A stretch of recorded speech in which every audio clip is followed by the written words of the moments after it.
नमस्कार। Spiritual catalyst से मैं आपका स्वागत करता हूँ।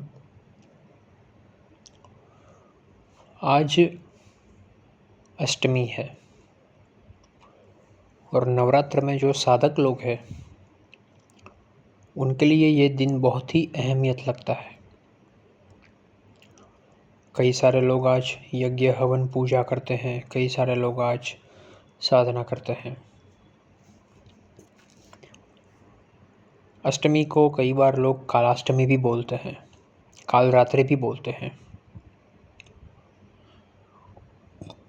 अगर सही तरह से साधना की जाए तो आज के दिन ऊर्जा का वो स्राव बहता है जो पूरे साल में आपको आगे बढ़ने के लिए, आध्यात्मिक प्रगति करने के लिए आपको आत्मबल देता है। ये ऑडियो मैं रिकॉर्ड कर रहा हूँ आज क्योंकि आज सुबह से मुझे एक भाव था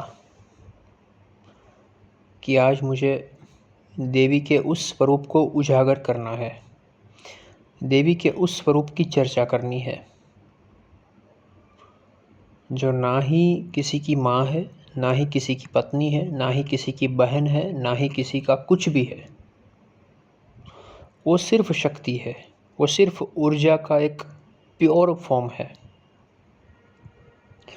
उनको कोई भी मानव जगत का रिलेशन संबंध लागू नहीं होता। आप उनको माँ के भाव से नहीं पूछ सकते, आप उनको शक्ति की तरह ही साध सकते हो। दुनिया में ऐसी कोई ऊर्जा, ऐसा कोई ज्ञानी पैदा नहीं हुआ जो उनको ब्याह के ले जाए, उनको अपनी पत्नी बना सके। शिव भी नहीं। आज मैं ऊर्जा के वो स्रोत की बात करना चाहता हूँ। आज मैं ऊर्जा के वो फॉर्म की बात करना चाहता हूँ जिसको आप ऊर्जा के अलावा, शक्ति के अलावा कुछ और सोच ही नहीं सकते। उनका कोई ना लिंग है, ना कोई स्वरूप है। हाँ, आपने लिंग बनाया है, आपने स्वरूप बनाया है क्योंकि आप मानव है, तो आप सहज है कि आप मानव स्वरूप में ही उनको देखेंगे। आपकी बुद्धि जो है वो एक मनुष्य की बुद्धि है, तो आप मनुष्य की बुद्धि से ही उनको साधेंगे। वो उनको भी मंजूर है, कोई दिक्कत नहीं है। लेकिन उनके पर्सपेक्टिव से बात करें, उनके डायमेंशन से बात करें तो वो किसी की माँ नहीं है, किसी की बहन नहीं है, किसी की बेटी नहीं है। वो एक प्योर एनर्जी है। आज मैं जो स्वरूप की बात करने जा रहा हूँ वो दुर्गा का स्वरूप है, वो शक्ति का स्वरूप है। नवरात्र के दिनों में हम महिषासुर मर्दिनी स्तोत्र जो है उसका गान करते हैं, उसका पठन करते हैं। कई सारे साधक हैं जो महिषासुर मर्दिनी स्तोत्र को सुन के ही मतलब उनके रोंगटे खड़े हो जाते हैं। वो एक भाव समाधि में चले जाते हैं, उनके आँखों से अश्रुओं की धारा बहती है। ये जो मैं ऑडियो रिकॉर्ड कर रहा हूँ वो उन साधकों के लिए है जिन्होंने दुर्गा को प्यार किया है, जिन्होंने दुर्गा को समझा है।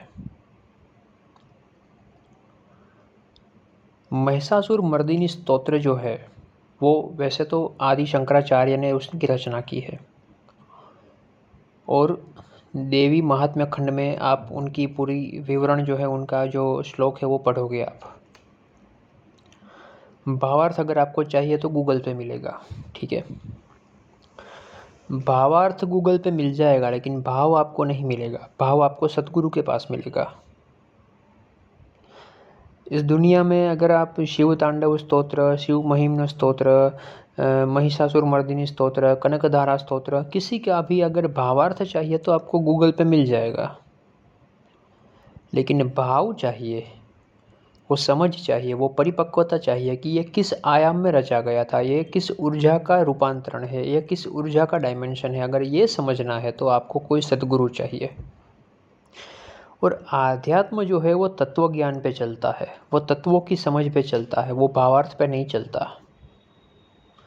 आप चाहे तमिल हो, आप चाहे हिंदी, मराठी, गुजराती, जो भी भाषा बोलते हो, गूगल ट्रांसलेट में डालोगे तो आपको वो स्तोत्र का रूपांतरण मिल जाएगा। लेकिन समझ कहाँ से लाओगे? वो परिपक्वता कहाँ से लाओगे, वो गहराई कहाँ से लाओगे। आज मैं बात करना चाहता हूँ महिषासुर मर्दिनी स्तोत्र की। महिषासुर मर्दिनी स्तोत्र की रचना हुई उनके पहले की कहानी जो क्या है, क्योंकि यह इंट्रोडक्टरी पार्ट है। अगर देवी ने चाहा, अगर बाबा ने चाहा, भैरव बाबा ने चाहा तो आगे भी उनका मैं विस्तार करूँगा। ये तो मौज की बात है, अगर हो गया तो मतलब एक साथ कई सारे ऑडियो आएंगे उसके विस्तार से, ठीक है। लेकिन ये महिषासुर मर्दिनी स्तोत्र है जो देवी के गुण गाता है, ऐगिरी नंदिनी, ठीक है ना।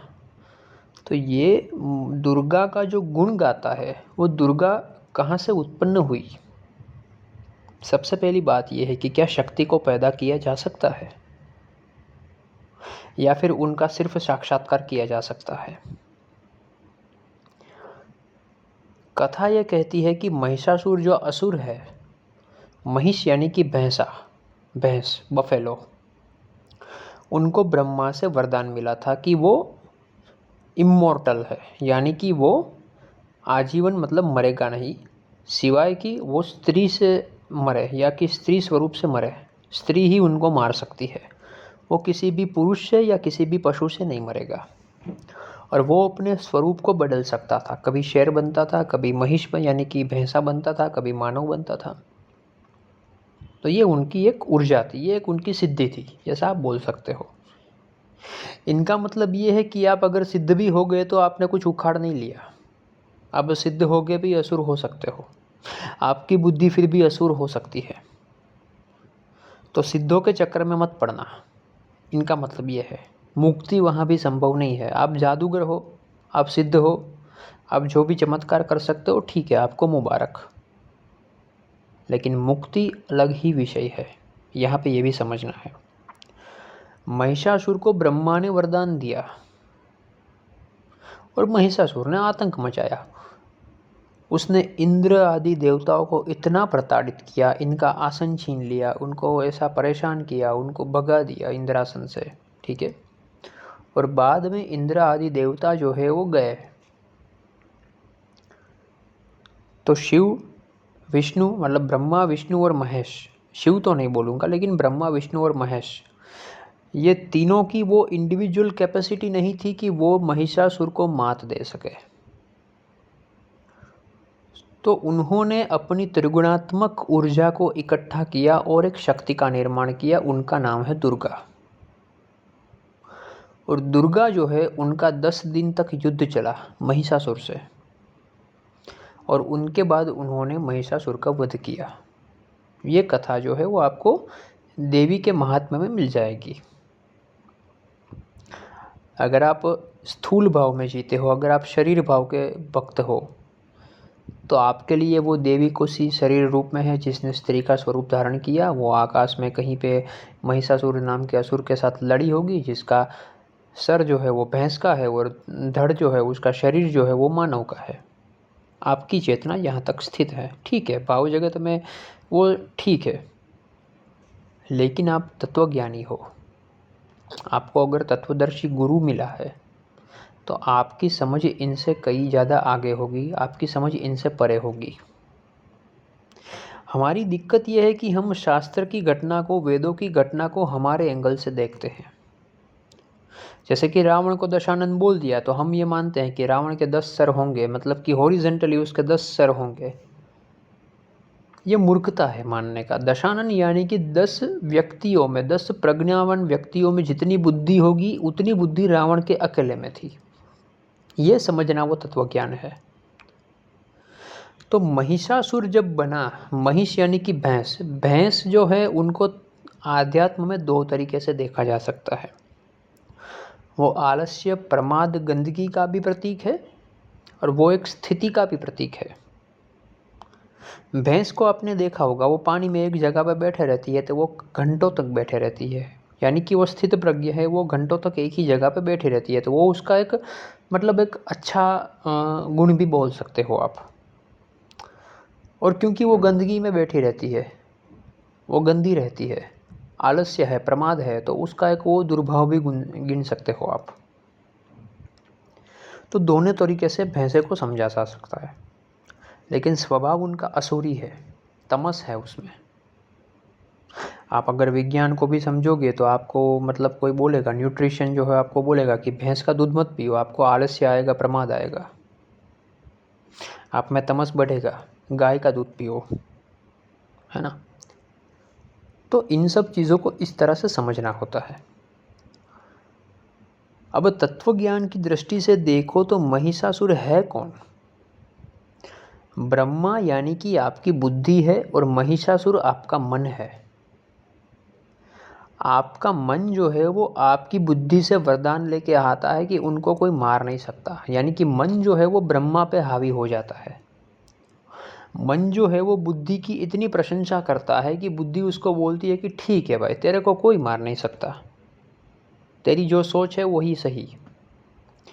और तब मन जो है वो इंद्रियों को इतना प्रताड़ित करता है, इंद्रियों से ऐसे ऐसे काम करवाता है। इंद्रियां यानी कि इंद्र आदि देवता, वो इंद्रियों से ऐसे ऐसे काम करवाता है कि एक समय आता है जब इंद्र आदि देवता भी थक जाते हैं, इंद्रियां भी थक जाती है ये सब करते करते।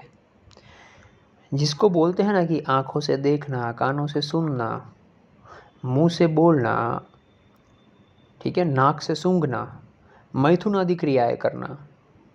तो साधक जब इनकी चरम सीमा पे पहुंच जाता है कि बहुत गंदा देख लिया, बहुत गंदा सुन लिया, बहुत किसी की परनिंदा कर ली, बोल लिया, अब नहीं चाहिए, अब मैथुन क्रिया भी आनंद नहीं देती है, तब वो कंटाल जाते हैं, तब वो थक जाते हैं और तब वो जाते हैं ब्रह्मा के पास, बुद्धि के पास कि भाई इनका कुछ करो, मन का कुछ करो, महिषासुर का कुछ करो, उनका वध करो। तब बुद्धि ये बोलती है कि ये मेरे बस की बात नहीं है, मेरा काम था वरदान देना, मैंने उसको अभयदान दे दिया। लेकिन वो महिषासुर अपना जो काम कर रहा है इंद्रियों से, वो कर रहा है अपनी त्रिगुणात्मक ऊर्जा से, वो अपना काम ले रहा है अपनी त्रिगुणात्मक ऊर्जा से। और त्रिगुणात्मक ऊर्जा कौन है? सत्व, रजस और तमस, यानी कि ब्रह्मा, विष्णु और महेश। तो आपकी त्रिगुणात्मक ऊर्जा जो है वो एकजुट होके ये सोचती है कि कुछ भी हो जाए, मन का मानना नहीं है, मन से ऊपर उठ के कुछ करना है, तभी दुर्गा का निर्माण होता है। दुर्ग यानी कि किला, एक किले बंदी हो जाती है मन के आगे कि तू कुछ भी कर ले, तू चाहे बंदर की तरह उछल ले, लेकिन वो नहीं होगा जो तू चाहेगा। इनको बोलते हैं दुर्गा। दुर्गा यानी कि एक बंधन, एक स्तंभन क्रिया। ये बगलामुखी है, ऐसा समझ लो आप कि आपके मन को स्तंभित कर दिया। किसने कर दिया? ब्रह्मा, विष्णु, महेश ने, यानी कि इच्छा क्रिया ज्ञान ने, यानी कि सत्व, रजस और तमस ने उनको स्तंभित कर दिया। अब वो एक नहीं सुनेंगे महिषासुर की, वो मन की एक नहीं सुनेंगे। इंद्रियों को बोल दिया कि आप अभी साइड में हो जाओ, आप अभी अब चले जाओ, आप अपने घर पे, मैं जो है वो देख लेगा उसको, ठीक है। तो इंद्र आदि देवता चले गए अपने स्थान पे विनंती करके। अब दुर्गा का निर्माण हो गया, किल्लेबंदी हो गई। अब दुर्गा का और महिषासुर का युद्ध चलेगा। यानी कि आपका मन और आपका आत्मबल, आपका आत्मज्ञान जो है, क्योंकि आत्मज्ञान तभी आता है जब ब्रह्मा, विष्णु, महेश एक होते हैं, जब आप त्रिगुणातीत होते हो, जब आप उनके ऊपर उठते हो, जब आप सत्वगुण से भी ऊपर हो, जब आप तमस से भी ऊपर हो, जब आप रजस से भी ऊपर हो, तब आप में आत्मज्ञान आता है। तो यहाँ पे दुर्गा जो है वही आपका गुरु है, दुर्गा जो है वही आपकी शक्ति है, वही आपकी ऊर्जा है, क्योंकि गुरु ही है जो आत्मज्ञान की ऊर्जा देता है, वही आपके अंदर दुर्गा का निर्माण करता है, वही आपके मन को हनन करता है। तो यहाँ शरीर भाव से मत पकड़ना आप, वरना चूक जाओगे फिर से।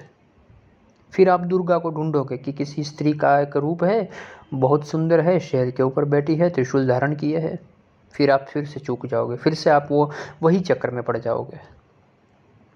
इसलिए मेरी आपको विनती है कि इसको आप इस तरह से देखना कि कोई तत्वज्ञानी गुरु जो है वो दुर्गा का रूप लेके आता है, जो आपको त्रिगुणात्मक ऊर्जा के ऊपर उठाता है, जो आपको सिखाता है कि मन को कैसे मारे, महिषासुर को कैसे मारे, ताकि वो इंद्रियों को प्रताड़ित ना करे, उनसे खराब कर्म ना करवाए, उनको परेशान ना करे। तब आपके अंदर जो निर्माण होता है वो होता है महिषासुर मर्दिनी स्तोत्र। तब आप किसी का पूजन नहीं करते हो, किसी का गुण नहीं गाते हो, किसी के अर्चन नहीं करते हो, किसी की खुशामद नहीं करते हो, सिर्फ आप गुरुगामी हो जाते हो, सिर्फ आप दुर्गा के शरण में गिर जाते हो। तब आप कहते हो कि अय गिरि नंदिनी नंदित में देवी, जो भी आप मतलब आपका स्तोत्र बोलते हो। तो ये होता है महिषासुर मर्दिनी स्तोत्र का भावार्थ। आपको क्या लगता है कि आप महिषासुर मर्दिनी स्तोत्र बोल दोगे, देवी को खुशामद पसंद है क्या? क्या आपको लगता है कि देवी को उनका माहात्म्य बताना जरूरी है? उनको क्या ज्ञात नहीं है कि वो क्या ऊर्जा है, वो कहाँ से आई है? आपको ही पैदा जिसने किया है, जिसकी ऊर्जा आपके शरीर में दौड़ रही है, आपके मन में दौड़ रही है, क्या उनको ज्ञात नहीं है क्या कि वो क्या है? उनका दिया ही आप उनको अर्पण करते हो। तो खुशामदगारी उसको पसंद नहीं है। देवी को ये पसंद है कि आप उनकी ऊर्जाओं के स्तर को समझो। उसके बाद आप पूरा दिन महिषासुर मर्दिनी स्तोत्र गाओ। एक बार आपने देवी का विस्तार समझ लिया, उनकी ऊर्जा का विस्तार समझ लिया, अखंड मंडलाकारम के स्वरूप को समझ लिया, उसके बाद सिर्फ आपको जीवन में एक ही बार महिषासुर मर्दिनी स्तोत्र गाना है, वो देवी प्रकट हो जाएगी। वो बाहर प्रकट नहीं होगी, वो आपके अंदर ही प्रकट होगी। वो आपको इतना निर्मल बना देगी, आपको इतना त्रिगुणातीत बना देगी कि आपको और कुछ साधने का जरूरत ही नहीं रहेगा। ये गुरुवाणी है, ये मैं नहीं बोल रहा हूँ। तो ये है महिषासुर मर्दिनी स्तोत्र का एक प्रारंभ। इनका विस्तार और भी हो सकता है। इनका विस्तार इतना हो सकता है कि जन्मों जन्म तक आपको मतलब शब्द कम पड़े। जिसको बोलते हैं ना, असित गिरि समम स्यात जरम सिंधु पात्रे सुरतरुवर शाखा लेखनी पत्र मुर्वी लिखति यदि गृहीत्वा शारदा सर्व कालम तदपि तव गुण नामिश पारम न याति। ये देवी के गुण है, ये वो ऊर्जा के गुण है जिसने ब्रह्मा विष्णु महेश को पैदा किया। तो इन ऊर्जाओं के डायमेंशन को समझो आप। उनके बाद आपके अंदर जो भाव आएगा ना, वो ऐसा भाव आएगा कि आपके आंख से अश्रुओं के अलावा कुछ नहीं बहेगा। आप कुछ शब्द को नहीं बोलोगे, आप कुछ नहीं बोलोगे, कोई स्तोत्र नहीं, कोई श्लोक नहीं, सिर्फ आप सामने खड़े रहोगे और देवी आपके अंदर प्रकट हो जाएगी। तो आज के लिए इतना ही रखता हूँ मैं। आशा करता हूँ कि महिषासुर मर्दिनी स्तोत्र के एक भावार्थ को, एक गूढ़ अर्थ को आप समझ के होंगे।